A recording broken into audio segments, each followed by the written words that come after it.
You've got two ways to vote right now. Number one, you can vote early in person through next Tuesday. How many people, anybody here voted early already?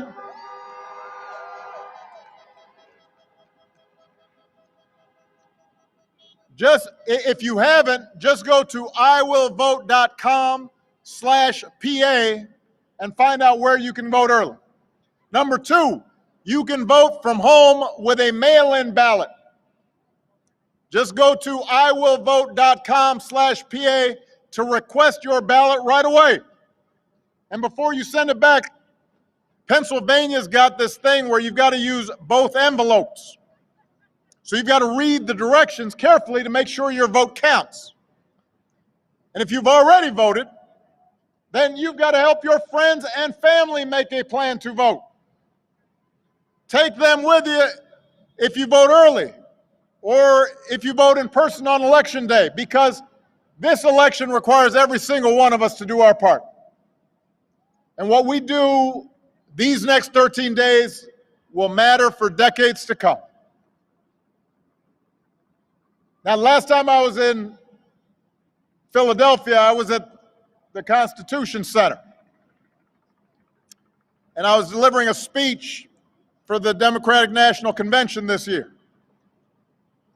And I said during that speech, I've sat in the Oval Office with both of the men who are running for president.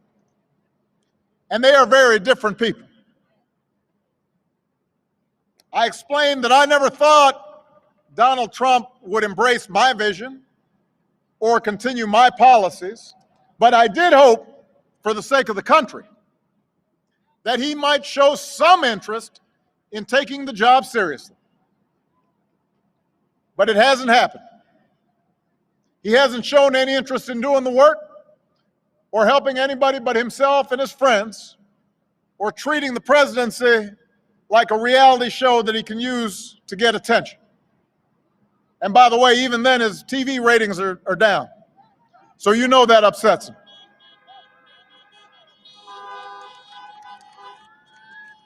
But the thing is, this is not a reality show, this is reality. And the rest of us have had to live with the consequences of him proving himself incapable of taking the job seriously. At least 220,000 Americans have died. More than 100,000 small businesses have closed. Millions of jobs are gone. Our proud reputation around the world is in tatters. Presidents up for re-election usually ask if the country is better off than it was 4 years ago. Well, I'll tell you one thing, 4 years ago, you'd be tailgating here at the link instead of watching a speech from your cars. The only people truly better off than they were 4 years ago are the billionaires who got his tax cuts. Right now, as we speak, Trump won't even extend relief to the millions of families who are having trouble paying the rent or putting food on the table because of this pandemic. But he's been doing all right by himself. As it turns out, this was just reported in the last 48 hours. We know that he continues to do business with China because he's got a secret Chinese bank account. How is that possible? How is that possible? A secret Chinese bank account. Listen, can you imagine if I had a secret Chinese bank account when I was running for re-election? You think Fox News might have been a little concerned about that? They would have called me Beijing Barry. It is not a great idea to have a president who owes a bunch of money to people overseas. That's not a good idea. I mean, of the taxes Donald Trump pays, he may be sending more to foreign governments than he pays in the United States. His first year in the White House, he only paid $750 in federal income tax. Listen, my first job was at a Baskin Robbins when I was 15 years old. I think I might have paid more taxes that year working at a dispensing ice cream. How is that possible? How many people here paid less than that? It's possible, just possible now, that if you are living high on the hog and you only pay $750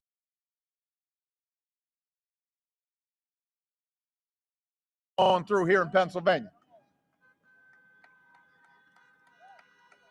We cannot afford 4 more years of this, Philadelphia. But the good news is, right now you can choose change. Right now you can vote for my friend Joe Biden and his running mate Kamala Harris as the next president and vice president of the United States of America.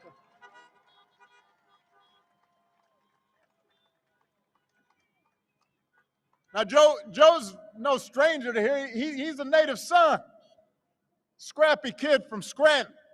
You know him, and you know he knows you. But let me tell you how I came to know him and how I came to love him. 12 years ago, when I chose Joe Biden as vice president, as my vice presidential running mate, I didn't know Joe all that well. We had served in the Senate together, but we weren't super close. He and I came from different places. We came from different generations.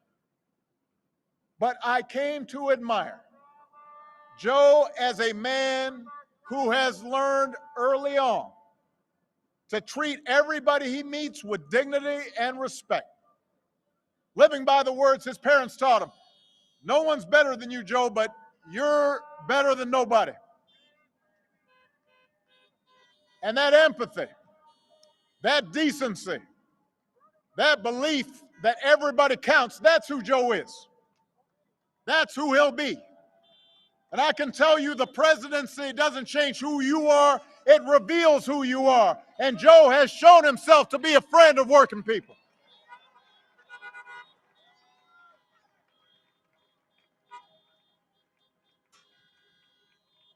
For 8 years, Joe was the last one in the room when I faced a big decision.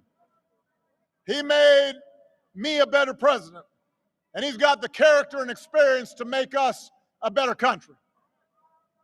And he and Kamala are going to be in the fight, not for themselves, but for every single one of us.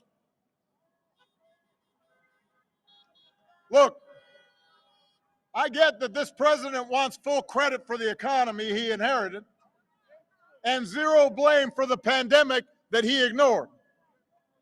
But you know what? The job doesn't work that way. Tweeting at the television doesn't fix things. Making stuff up doesn't make people's lives better. You've got to have a plan. You've got to put in the work. And along with the experience to get things done, Joe Biden has concrete plans and policies that will turn our vision of a better, fairer, stronger country into a reality. We literally left this White House a pandemic playbook that would have shown them how to respond before the virus reached our shores. They probably used it to, I don't know, prop up a wobbly table somewhere. We don't know where that playbook went. 8 months into this pandemic, cases are rising again across this country. Donald Trump isn't suddenly going to protect all of us. He can't even take the basic steps to protect himself.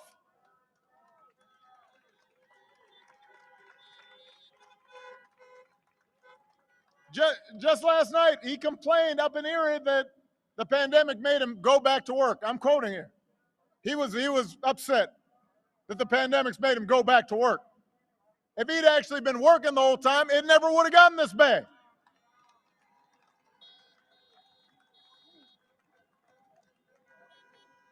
So look, here's the truth. I want to be honest here.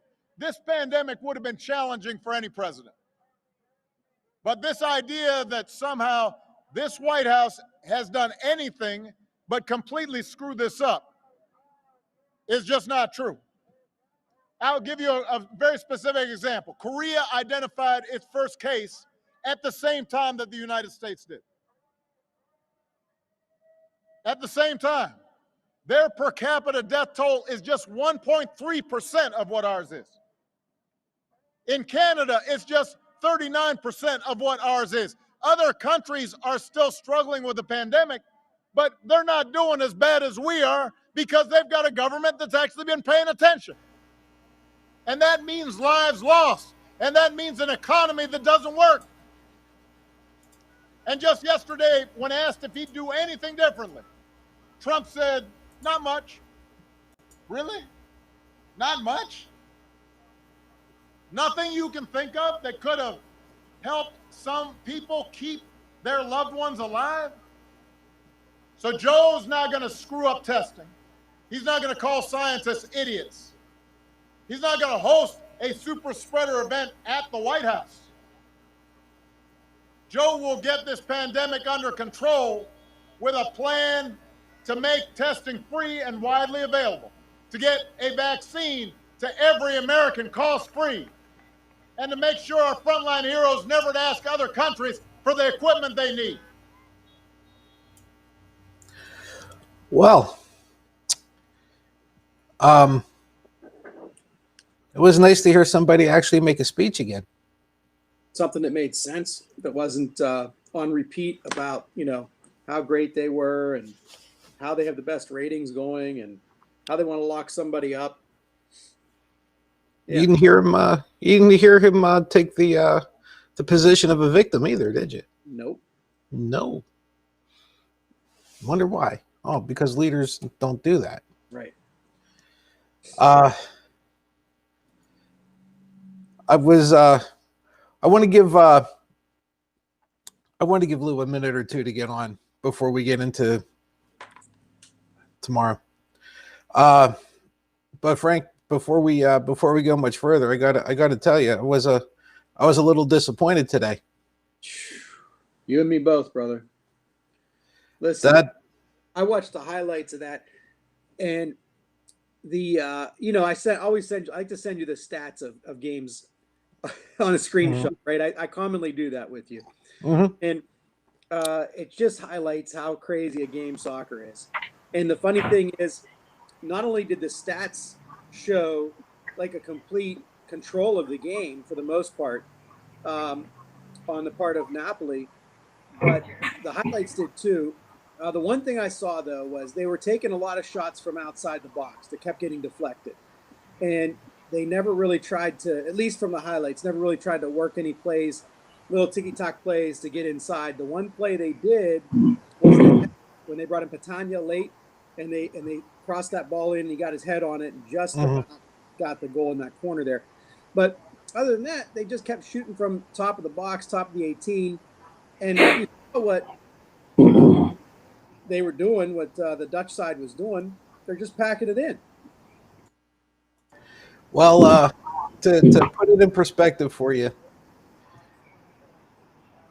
my son looked at me and said, their manager was shit on your side of Milan. He was shit on my side of Milan. It might as well be Frank's turn. Yeah. Welcome to the party. Welcome to the party. There you go. Yeah. Lou, we were. I had to have an intervention today.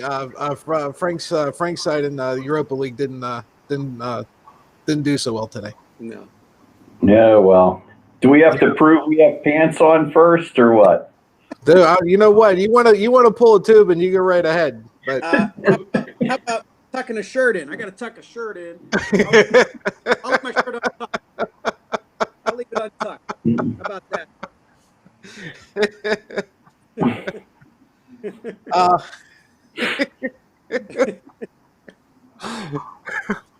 I'm sorry. I mean, I know it's. Do you know how many anybody people? Else it wouldn't be so funny, but. Do you know how many people Borat has pranked? Oh. He did that to some sheriff and everything else. Didn't he do it to Arapio or whatever Arapio or whatever his name was? The Arizona one. Arpaio. Arpaio, yeah. Well, he knows his audience. He knows the people he can get.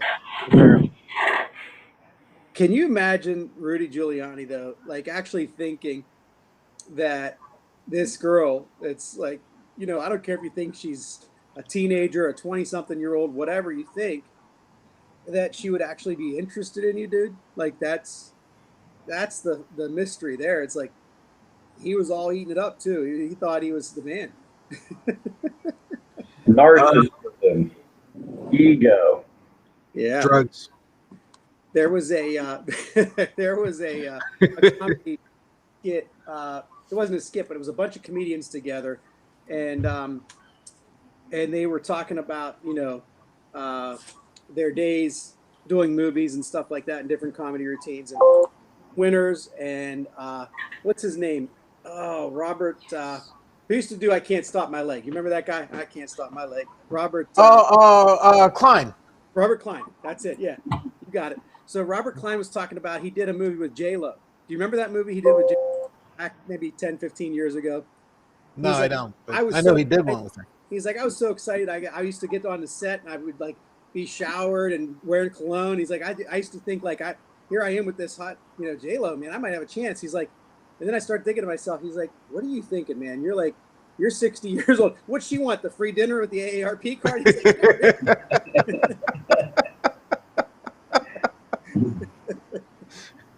the only person in that whole room who thinks you're something else is you. Yeah. I mean, you're there talking there, trying to get all good with somebody who wasn't even around during 9/11.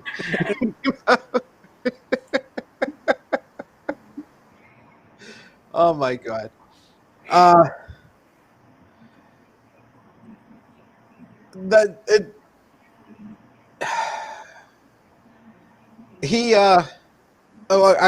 really don't know what to say about Rudy. I mean, I just don't, other than, well, what'd you expect? You know, it was just a matter of time. yeah. I'll be more honest with you. I am completely surprised we haven't seen any pictures of him with Epstein. Yeah. I'll be honest. Seeing that type of thing that's in his wheelhouse, man. That's his personality. It's right there. Yeah. Yeah, for sure. I mean, he's the kind of guy that he's definitely, you know, how many times have you been married? He's another Trumper kind of guy where he's been married a few times. I think one of them was to a cousin or something. I was going to say, wasn't he married to his cousin? I think it's 3. Yeah. 3 cousins or 3 times married? 3 times. Yeah, well, Okay. actually, consider who we're talking about. Actually, I found an article that was written by his daughter today. Giuliani's, very well written. She says, and she talked about Rudy and says, please vote for Biden. She said his wrath for me at times arguing when I was growing up was like I was a political opponent, not a daughter. Yeah. I believe it. He can't. Because I was progressive growing up and he wasn't. Sounds like Mitch McConnell's daughters. Yep. Sounds like, what's her name? Conway. Yeah, Kellyanne Yeah. Conway's daughter. Yeah, the daughter. Whatever the hell. Is it Claudia or I can't remember? Might be Claudia. Yeah. Yeah, that might be it. Speaking of Mitch McConnell, he broke rules to have a vote without a quorum, and they went ahead and voted 12-0 to move Amy Coney Barrett out of committee onto the floor for a full Senate vote. They had no Democratic support. They had no quorum in that vote. So apparently they just would do whatever they want to do, and the process doesn't matter. The legality of the process doesn't matter. And that should be an example for the Democrats moving forward. We've had a discussion how many times about what do we do when the power swings? Do we reach across the aisle and play by the rules? I keep saying no. I say absolutely not.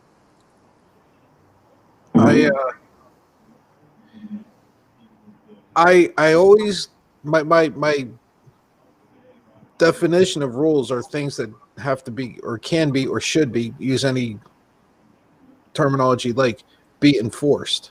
Mm-hmm. If they're not enforced, and they're not rules, they're just suggestions. Right.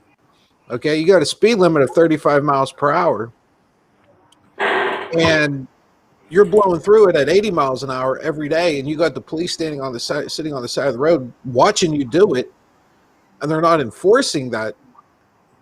It's not a rule. It's not a law. It's a suggestion. Absolutely. And for all this time going back to Obama's last term, the Republicans knew they had a plan, okay? Because they not only held up Merrick Garland's nomination, they specifically said we won't even hold any kind of proceedings or vote on it at all. But they held up over 100 federal judicial positions. Mitch McConnell had a plan. He knew that more than likely, through whatever cheating was going to go on in 2016, he had a really good shot at getting what he wanted to be able to appoint back the courts all across the country. And he got what he wanted. Looking back in hindsight, there were a few people that said Obama should just circumvent the process, the quote unquote rules, and bypass the Senate and say, I'm going to appoint the Supreme Court justice regardless. This person's going on the seat. And just forget it. You guys got to live with it. And looking back, it certainly would have been the thing to do. But rules and the tradition, they have not. And here we are. And I'm not blaming them for that, but I'm just saying moving forward, we have to say it's got to be a set of rules that we apply to ourselves and say the standard really isn't the standard, to steal a line from a sports figure here near Western Pennsylvania. The standard really isn't the standard. We're going to do what we want to do because you did what you want to do, and you're going to have to live with it. You're just going to have to live with it. We don't want to hear you whining and crying. If you want to whine and cry, go across the street, go tell Fox News about it. We don't give two shits. See you later.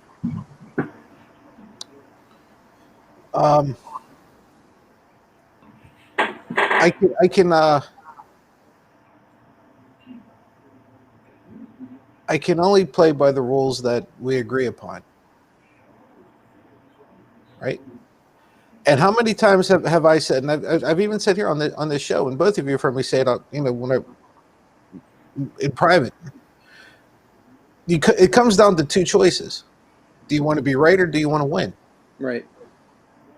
That's it. I mean, that's how I looked at whenever we were talking about the Democratic primary, right? You had the Biden bros, and we had people who were that we were all familiar with who were really upset with how voting was going and how it wasn't going the way they wanted it to, and they were going to protest or not vote or whatever. And I kept asking the same question: do you want to be right? God bless you if you do. Or do you want to win? Because if all you want to do is be right, well, morally and everything else, it might be a great position to be in. But being right isn't going to have get your kids health care, take care of your parents, make it easier to go to college, make it easier to pay your mortgage, right? But you were right. God bless you. But you're still, ass high in debt now. Was it worth being right? So, Frank, I almost completely agree with you. If these are the rules that you said, these are the rules that you've established now, even if you did it all on your own, if 2 weeks from now the Democrats take over everything, well, Mitch McConnell set the rules. We're just going to continue what he started. I agree, and I'll take it a step further. Let's say, for example, the only way to get rid of a federal judge is to impeach them, according to the rules as we've set up. Well, what if the Democrats come in and say, well, here's the deal. That was under the old set of rules. Now we got a new set of rules. The new set of rules is this. We believe you stole an election. We have evidence of the same. So we don't need to impeach. we just need to invoke this new set of rules that we have now adopted, saying every one of the appointments is now void, like in a Null and contract. void. Yep, it's void. So those people will be stripped of their title, removed from the bench, and we're going to put new people on the bench.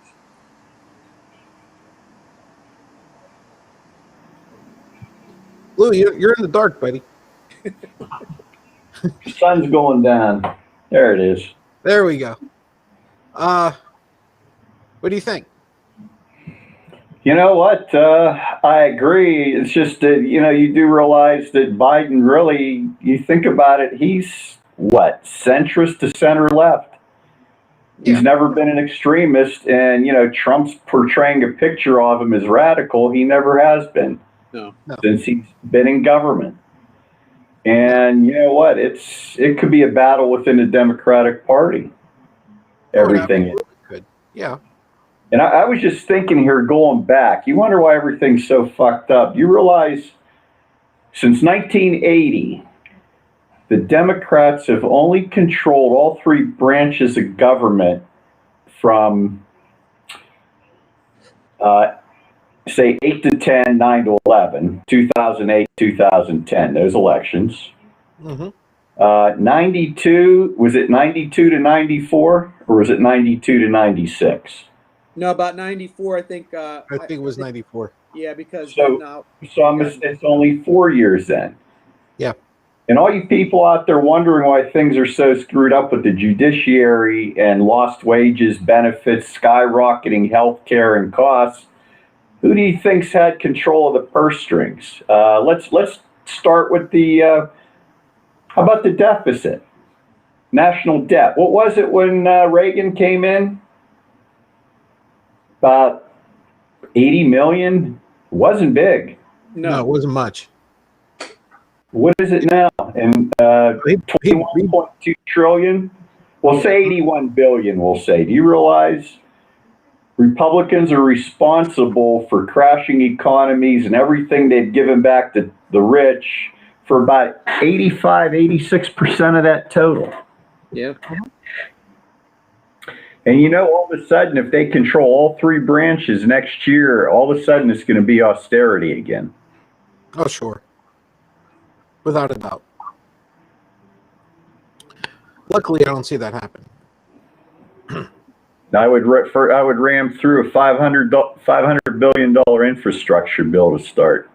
Yeah, I agree with you 100%. I mean, we need it. I mean, Christ, between above ground power lines, deteriorating water and sewer systems. I mean, think about it. Bridges. Christ, when's the next bridge going to fall down in this country? Yeah. And speaking of the water systems, I think there's like three. There's like the electrical systems. There's three major grids controlled in the United States through like three main sources. And it's like you gotta protect that. You gotta update it and protect it better because it's vulnerable to attack. Hasn't anything been done to those in 40 years? Well, you know what? You think about it. If really, if you think about wars and stuff, I mean, if they imagine knocking down the power grid to the major cities and they can't bring it back up. That's all she wrote. What kind of chaos could you don't even have to fire a shot. Imagine the chaos you'd create. Yep. Speaking of chaos, let's talk about the 500-pound gorilla in the room tonight. We have what is sure to be, as yet, another shit show. The one thing that gives me a lot of hope is that this is the last debate Trump will ever be in. This is it. His last one. Thank God. A few things to think about tonight. First of all is Frank, was it you and I that talked about it the other day? Is the mute button?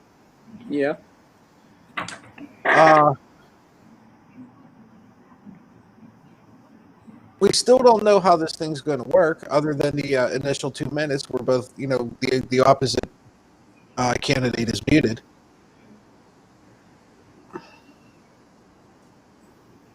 I'm really wondering how much of an impact that is going to have on this thing. Because now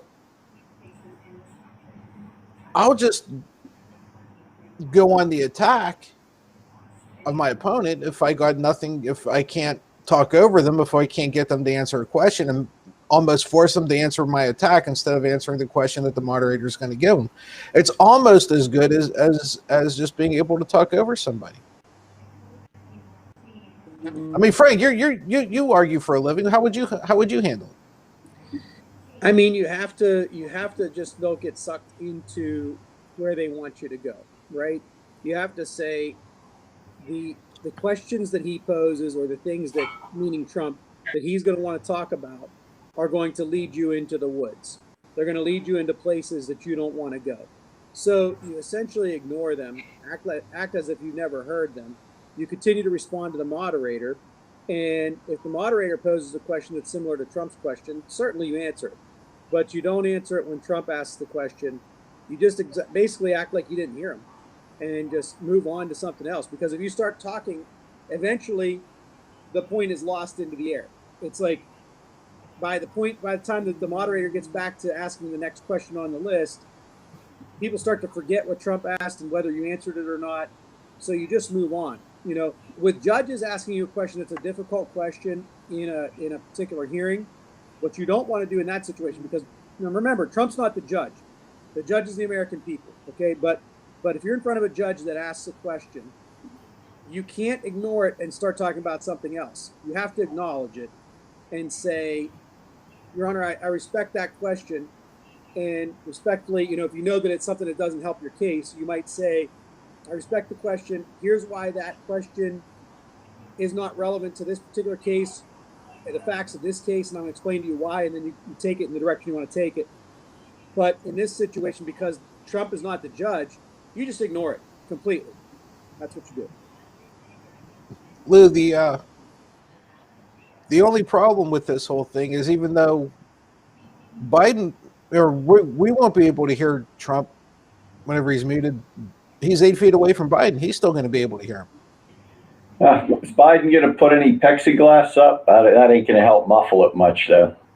Not much. Yeah, because you're still going to hear it over the open mic. And he's already setting it up. Did you? I listened to about as much of that interview with Leslie Stahl as I could stomach.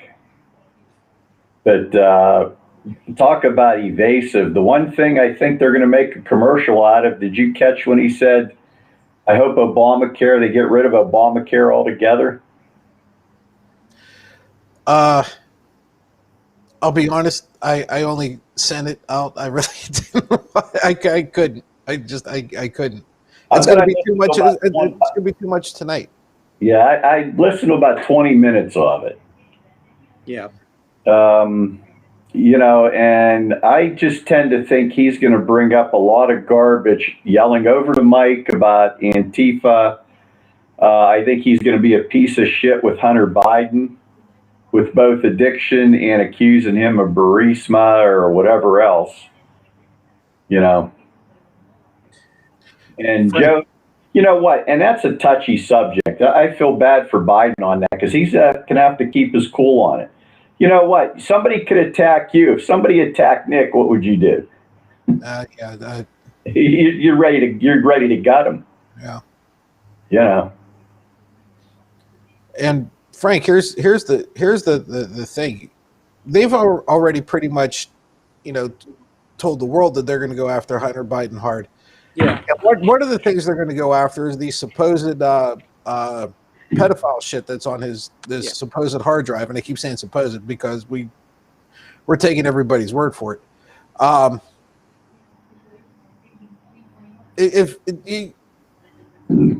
My initial reaction whenever I heard that they were going to go after that thing about Hunter Biden was just bring up the pictures of Trump and Jeffrey Epstein with all these girls. But do you think that's such a good strategy? I mean, I think it wouldn't hurt to say, something about we've got pictures of you that are very public with little kids, and you and Jeffrey Epstein, your arm around little kids. You've walked in on young girls at the pageants. You've said that in your own words.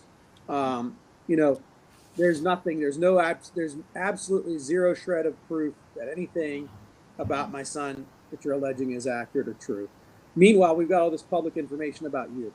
So again, you're projecting, sir. That's kind of the way to do that. But I think the other thing, and so it is a way I would respond to it. But on the other hand, one of the things that going back to the Leslie Stahl interview that I thought was maybe lost at this moment, not on you, Patsy, because I thought you kind of alluded to this today on our Discord channel. But with the Leslie Stahl thing, the one clip that was put out was for public consumption on Twitter from 60 Minutes was where she indicated, she asked the question, what's your number one domestic priority? And for those listening at home, I think she's just asking, what do you want to accomplish here in the United States as president? Okay. And what's the main objective that you have with regard to that? And I think she was taken aback, but maybe as a reporter, pleasantly surprised with the opportunity she was given when Trump said the economy. Because look, here we're in the middle of a pandemic with 220,000 people dead and still more cases going crazy right now. And he said the economy. And he said that, he tried to tout himself as the best economy. And you know what people did, and I get it, I do get it, that they wanted her to come out with some charts and some things and say, your economy wasn't as good as this person's, your economy wasn't as good as that person's, blah, blah, blah. She kind of just let him be him. She let him be Trump at his worst. She said, no, that's not true. And then he went into his thing where he's telling it how it's true, and he wants to be the economy guy. And he wants to tout that. What she could have also done was she could have said, don't you think that being in the middle of a pandemic, we should be thinking about people's health? But she didn't do that because, again, she wants to let him have as much rope to hang himself as possible. And at the end of that 60-minute segment, she can say, you can judge for yourself, but there's a lot of people in this country that are more concerned with their loved one's health, their own health, than they are about, whether a restaurant's going to have 100% capacity tomorrow. So I thought she did in that short clip, I thought she did a pretty good job of letting him hang himself. And I thought you were making that point, Patsy, today on the Discord. And I wonder if tonight, some of the strategy, going back to your original question, I didn't want to go too far afield, but going back to your original question, what does Biden do in that situation? You let him basically hang himself in some ways. You might comment, as I did at the beginning of this question, but you might just let it go too, to some extent, because we're in a national debate. I'm here as the candidate. You're talking about my son, which none of it is true. But when we look at your own behavior, you are the candidate representing the Republican Party. You've been caught in pictures with Jeffrey Epstein. You've been caught with your arm around little kids while you're in the presence of Jeffrey Epstein. You've been caught going into the dressing room for young women at pageants. I'm presidential person here in the Democrat Party. You're not talking about me, but we can talk about you. I don't know, Frank or Lou. I think it's a pretty good idea to throw that whole Jeffrey Epstein angle at him. You know what? And well, I was going to say the MAGAs will still deny it, even though it's on tape. So you're not going to you're not going to reach the MAGAs anyhow. No, but you want to reach about 2% of the people in swing states. Mm-hmm. Well, those wouldn't be MAGAs, would they? Nope. What they are is traditional Republicans that do not have the message and think Democrats are baby killers, gun thieves, and socialists, because they don't even know what it's. So they can't even define socialism. No, they can't. No. Ask them which one of their socialist things they want to get rid of. They depend on. He's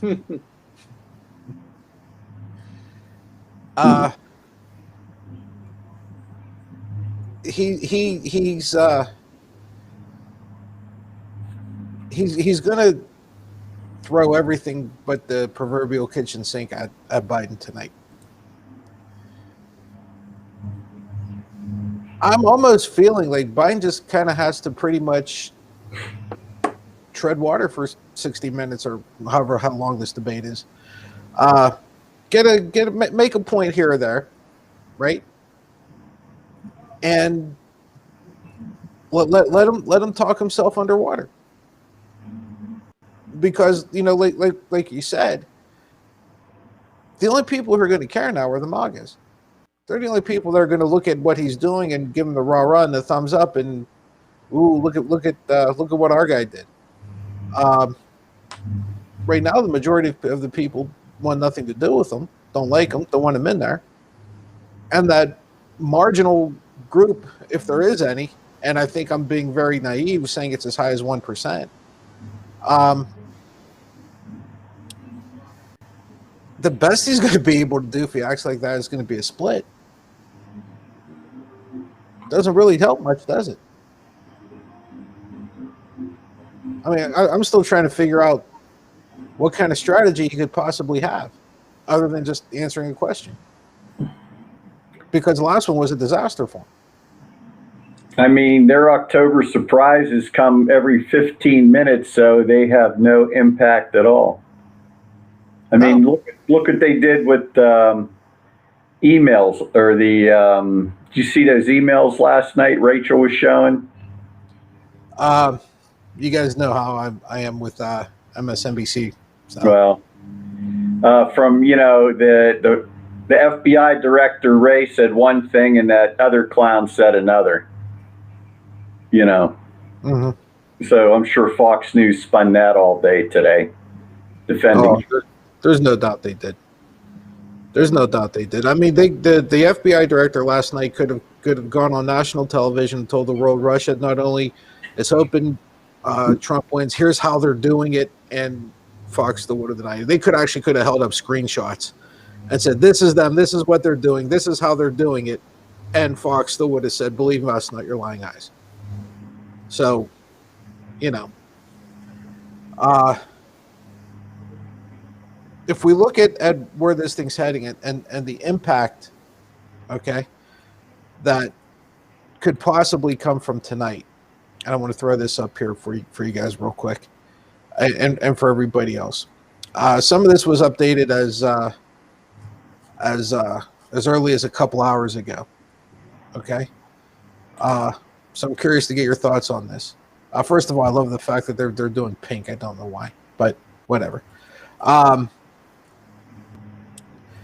forecast is updated at least once a day. In case you guys missed it, this is 5:38. This is the popular poll, so this is the national poll. Obviously, your chances of winning here and here. Some of these things you have to look on the side. Updated 4 hours ago. Trump's disapproval rating is 53.8, 54. His approval is 42.5, so he's nowhere near that magic 50% mark. This is what they're saying in Philadelphia, Pennsylvania, obviously blue and red, right? Biden and Trump.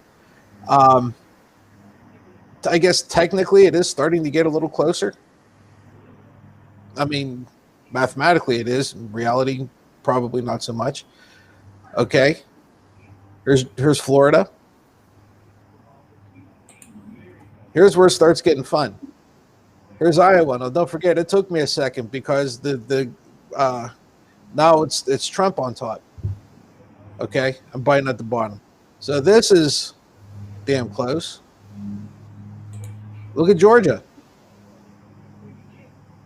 Okay, Texas. Well, they are. We still got 2 weeks. I'm still holding out hope for Texas, guys. I really am. I mean, it might be a lost cause at this point. But I'm still. I can't bail now. I mean, that wouldn't be very sporting of me. The point is, you're looking at these polls, and you're looking at where these guys are seated.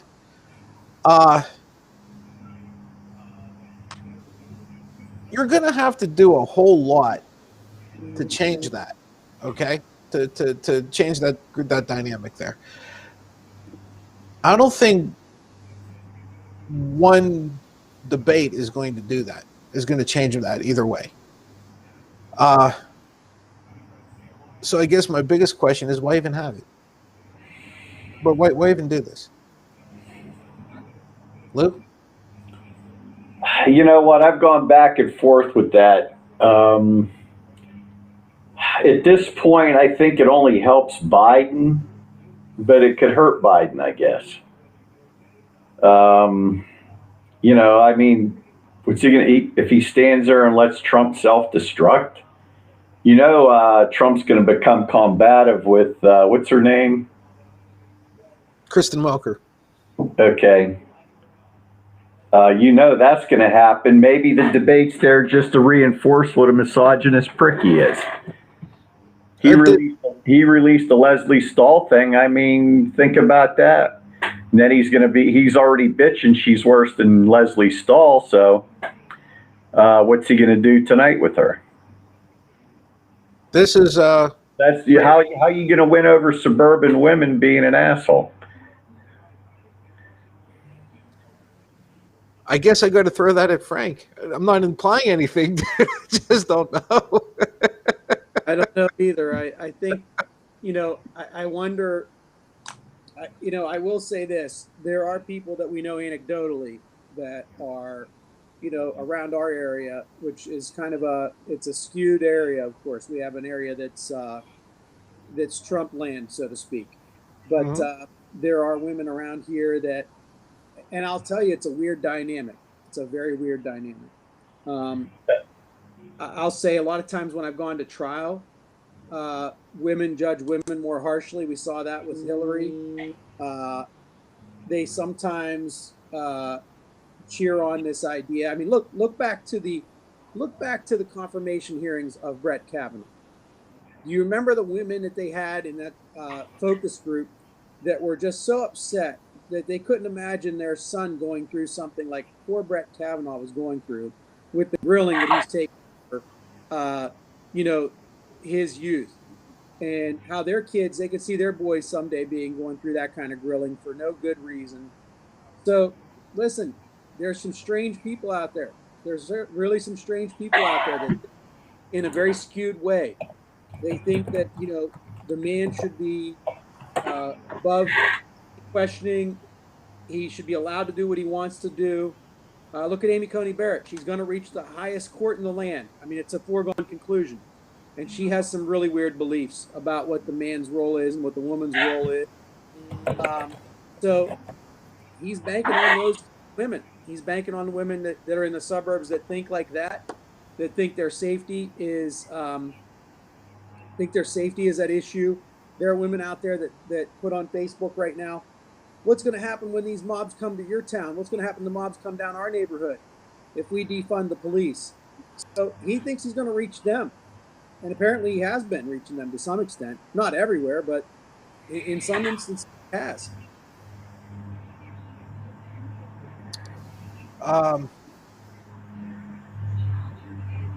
The one thing he did do, though, was he managed to alienate a whole demographic. Okay, he managed to alienate, generally speaking, going back to your point, Frank, a whole lot of suburban women, and you can make an argument numbers-wise. You can make an argument that it was the suburban women that, even after the what do you call it? Whenever he was on the bus with Bush, even after all of that, where they still supported him, right? Grab him by the pussy, that type thing. Yeah. Yeah, you see, Bernardo says he was joking. I just love when they defend everything he says and it's sitting there. Tell me how many. Tell me how many times you can just Google it. I know. Trump smile that he jokes. He doesn't know how to joke. I've never seen the guy smile. I haven't. He was joking. It's okay. Everybody's entitled to their opinion and their belief. Yeah. Is it a joke when the other side says something or does something? Is it understood that when you say you want to take out somebody's right to vote, Is that a joke? If you want to make it harder for people to vote in certain areas, is that a joke, or is that a fundamental issue in the country? So, it's okay to joke and have an opinion about somebody's joking. I really don't, but everything's not a joking matter. Trump has overseen one of the worst responses to a pandemic of anybody globally. So I think the guy should probably be focusing more on policy and actual work than trying to make jokes that only land with 30 or 40% of the public. Just, I'm curious. Was he joking whenever he called the people in the military suckers? Was that a joke too? And if it was a joke, publicly, why not come out and say publicly it's a joke? I guess that's really my biggest question is, we need the MAGAs to kind of explain to the rest of the world, I guess, when their person is joking and when he's telling the truth. Okay, because apparently they just have some sort of Zen thing with him, right, where they can figure it all out, and the rest of us just can't do it. So I mean, Bernardo, you got the stage, buddy. Was that a joke then? He said anonymous sources. Oh, okay. Anonymous sources. He didn't go to the D-Day celebration. He didn't make sure he went out to the cemetery for those folks in the rain when every other leader in the world was able to make it. So, yeah. I mean, there's enough evidence for us to, and we can certainly have our opinion. But is our opinion wrong, Bernardo? Because we hold our opinion based upon certain facts. Well, it must be because he started the whataboutism. Yeah. So, and actually, the one he's referring to with Biden, if he looks it up, Biden was actually standing in front of how many military people joking? That was a joke, and they all. Oh, that was a joke. Okay, see, well, he was actually in front of the military when he did that. Yeah. So anyway, guys, I think we answered it. Yeah. So anyway, guys, where are we with tonight? I mean, is it something that could benefit Trump by having this debate? Is it something that could benefit Biden, or is it just airtime for both?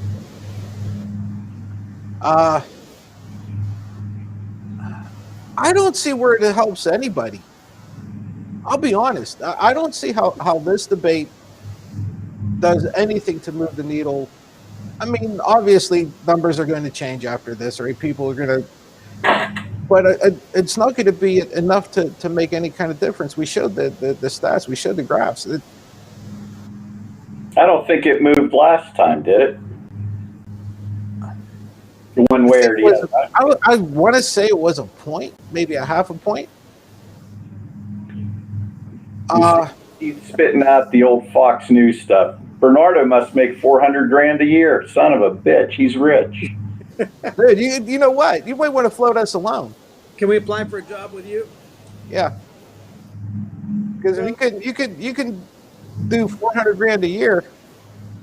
But why are you hanging around with us? Actually, we'd like to see this very wealthy Trump man who supposedly has all this money paying more taxes than $750 a year, especially when he pays hundreds of thousands in taxes to China. We'd really love to see him contribute to our economy and help our country out if he really wants to make America great again. So, sir, that would be wonderful. I mean, we don't all need to pay more taxes, but it would be nice if he would. Yeah, Christ, I probably paid more than that last month. Oh, I did. Yeah, beautiful. I did. It's a beautiful thing. So we can take you down that path, but apparently you're not going to be able to answer that. Why won't your president pay more than $750 in taxes to the United States when he pays $150,000 to China?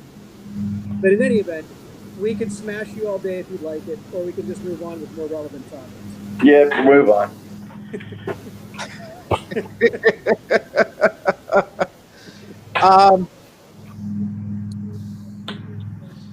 Something that got a little bit of attention, just a little bit, and honestly, not real sure how this went, and I don't know if anybody saw it or not. And I'll be honest, I'm sort of on the fence with this one, right? There's going to be a sure way to do this. So here's what we got. Okay.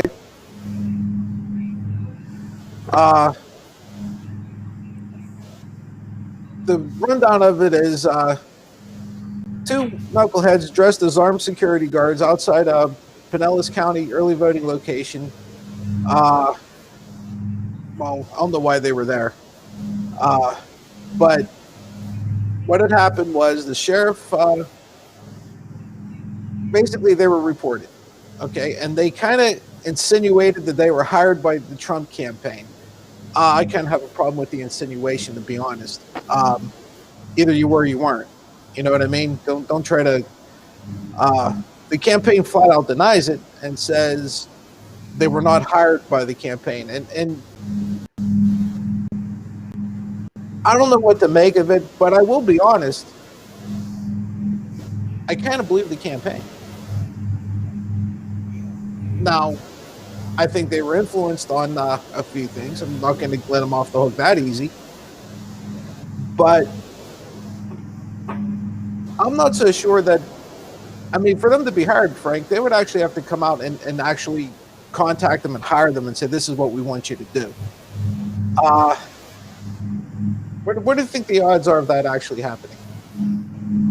That's sticking your neck out. If you actually approach these two goof-offs and told them to do this, or hired them to do it. I mean, there's got to be some paper trail, some digital trail, something or other. And if there is, then they're going to be egg on their face, so to speak. But yeah, I mean, I don't really have any, I don't have any compunction or belief one way or the other on that one. I think there's people who will do things for the limelight. They'll do things to create a buzz. And in today's world, you have to be skeptical a little bit. You have to wonder what's going on there. And until there's evidence produced otherwise, I'm going to say you got to give them benefit of the doubt, meaning they said they didn't hire them, they didn't hire them until proven otherwise. Lou, what do you think? Yeah, if there's a paper trail, they'll find it. But you know what? How many of these? Well, look at them lining up, running around with camouflage on and everything else. Militias. Look what happened to Whitmer. What was, the guy in Virginia? Ralph was Northrop or whatever. I mean, there's a lot of people out there. The paradox, there's a lot of them out there that, when you hear something implied, they take it as a go-ahead. Yeah, and that's kind of where I was kind of leaning to. I don't think they were flat out told or asked or hired or however you want to put it, but they were given a green light that, hey, you know what, we kind of need your help here. I promise you that, because only knuckleheads think in knucklehead terms. No, don't forget, Charles Manson never stabbed anybody. That's true. That's true. He never did. Yep, and there's enough knuckleheaded things and goofball things going on that, let's say, for example, maybe it was, what do you call it? Not Trump, but Eric, what's his name? Prince. Let's say it was Eric Prince or somebody like that did the hiring. There will be a paper trail, there will be a digital trail, but if it's not, again, you're not going to find anything. And it could just be this whole idea of, I want to be a weekend hero, I want to be a weekend warrior, I want to get my picture on the newspaper, I want to get my face on the TV camera. It could just as easily be any of that. But there is a lot of folks that are emboldened to make plans to kidnap a governor, and as you said, Governor Whitmer in Michigan, the governor in Virginia. I mean, it doesn't take get these folks whipped into a frenzy. It's amazing how you can just manipulate people, just get them get them all fired up about something. Yeah. And whenever you're as stupid, I mean, look at that. Look at Michigan. Like, look at what those knuckleheads were doing in Michigan. I mean, they were blocking hospitals for fuck's sake. Mm-hmm. Yeah. I'd hate for any of these knuckleheads who are giving us a hard time to have a wife who's pregnant and has to get to the hospital whenever these clowns were doing this shit. Yep. And I think the thing is, when it doesn't deal with you personally, it's no big deal. It's, whatever you want to call it. It's overblown. But when it's dealing with somebody else, when it's dealing with you personally, then, oh, that's the end of the world, So it's kind of like I was talking to somebody the other day about comparing, Antifa and the wrongs that are being done to the black community, so to speak, or the people of color. In fact, I was on the phone with my cousin, and he started complaining about broken windows. And I let him go on, and I said, that upsets you, right? Broken windows and things like that, that upsets you. I can understand. He said, yeah, it does upset me. I said, can a broken window be replaced? He said, yeah. I said, you know what should upset you? He said, what? I said, when people get killed for no good reason, when their life is ended for no good reason. He said, oh, what are you talking about? Those police were defending themselves. I said, was the guy defending himself up in Minnesota when he kneeled on the guy's neck for 8 minutes? Oh, that's different. I said, what about the guy up in New York, out on Staten Island, selling loose cigarettes? Were the cop defending himself? Oh, no, that's another difference. I said, I threw a bunch of different stories with you. But the thing is, those families can't replace their loved one like they can replace a window. I said, right. So I'd love to hear you be so upset about lives lost as you are about windows broken. I'm not saying the windows broken is the right thing. I'm not defending that. I'm just saying, as much as I hear the upset in your voice, I'd love to hear it about these people who had their lives taken from them and their family members who are left behind grieving. That's all. And there's really no good response to it. He doesn't have a good response except to say the police are defending themselves. And then when we go through case by case, he says, well, that's a different case. That's a different case. That's a different case. So, we could go on and on. And the thing is, when you go through the facts always matter. But when you use these little, stories about, I heard this on Fox News, I heard that on Fox News, but there's no reality to it. You can go around in circles with folks like that all the time. It's just a waste of time. Yeah. Yeah, that's the truth.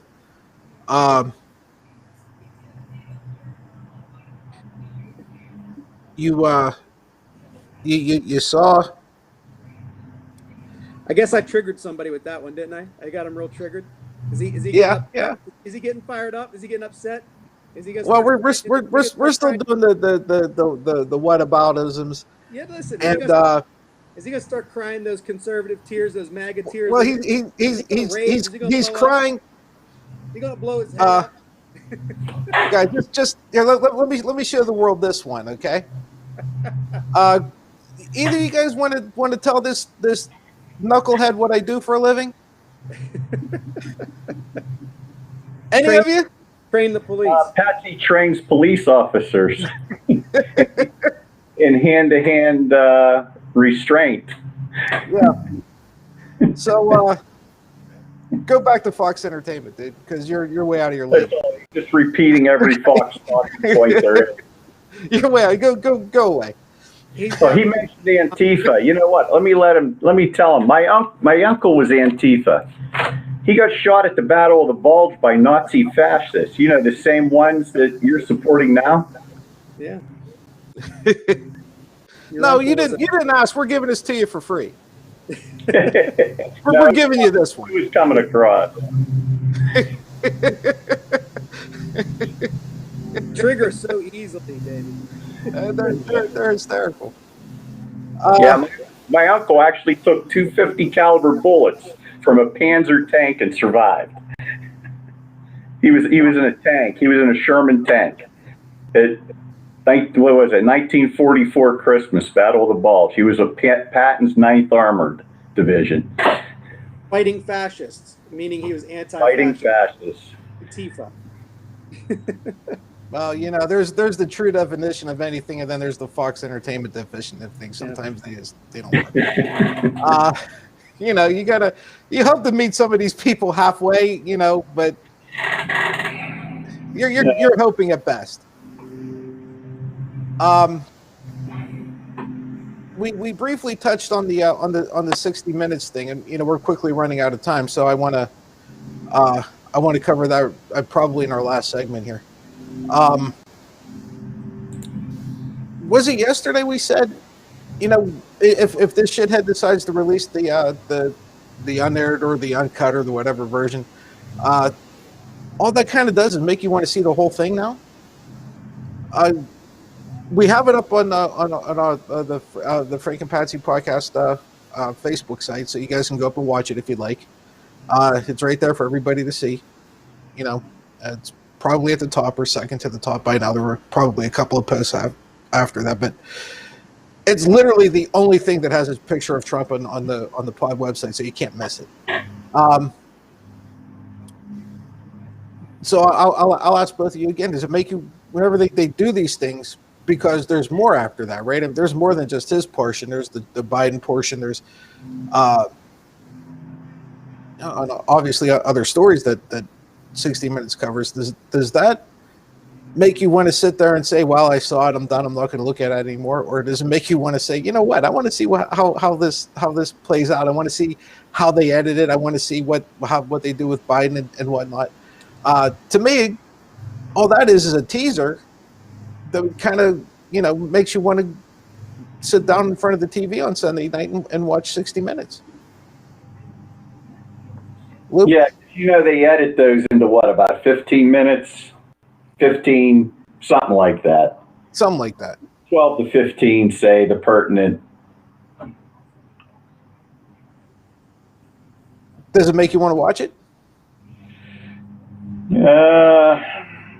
May or may, depends how the football game runs over. It always runs over. Depends who's on, too. Yeah.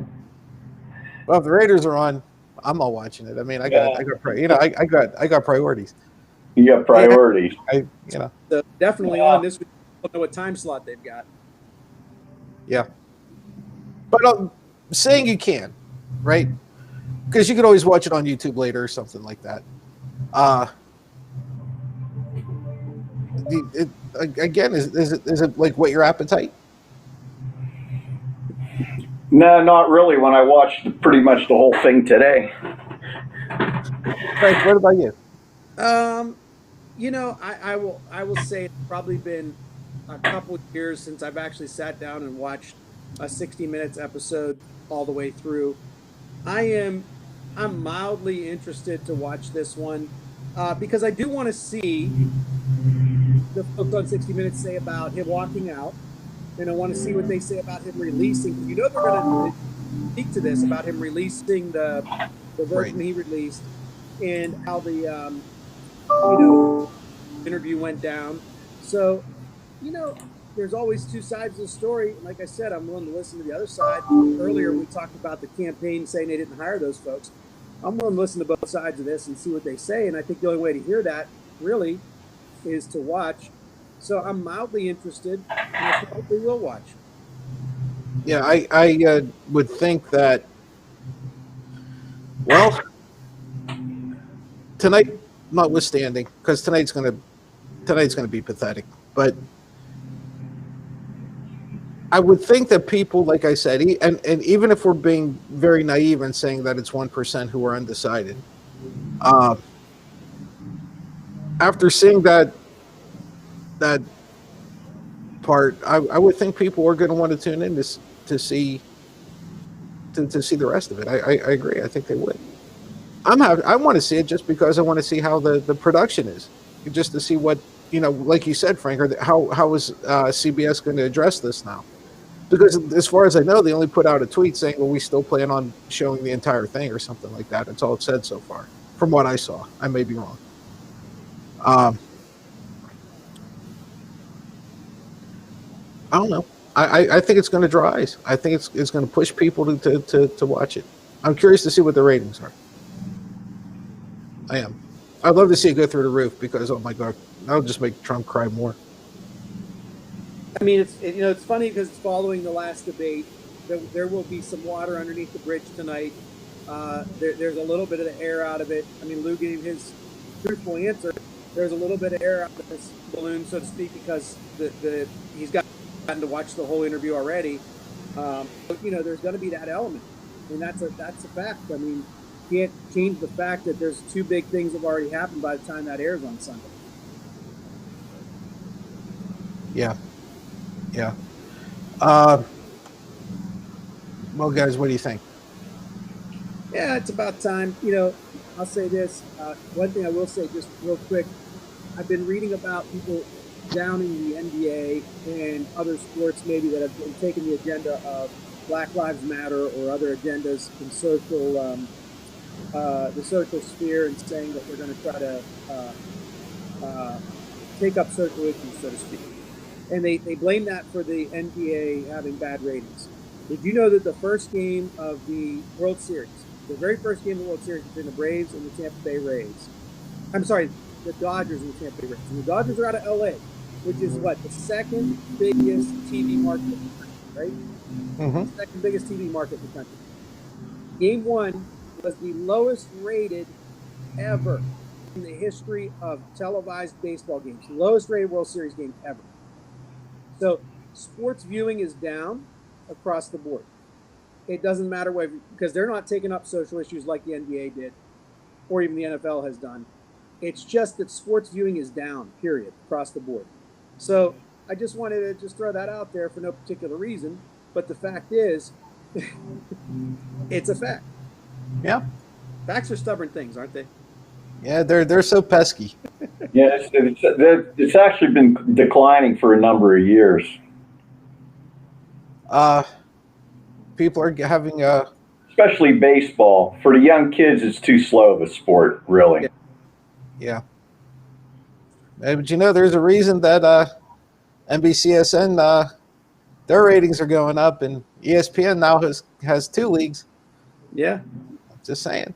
You know what? There's a reason it's called the beautiful game.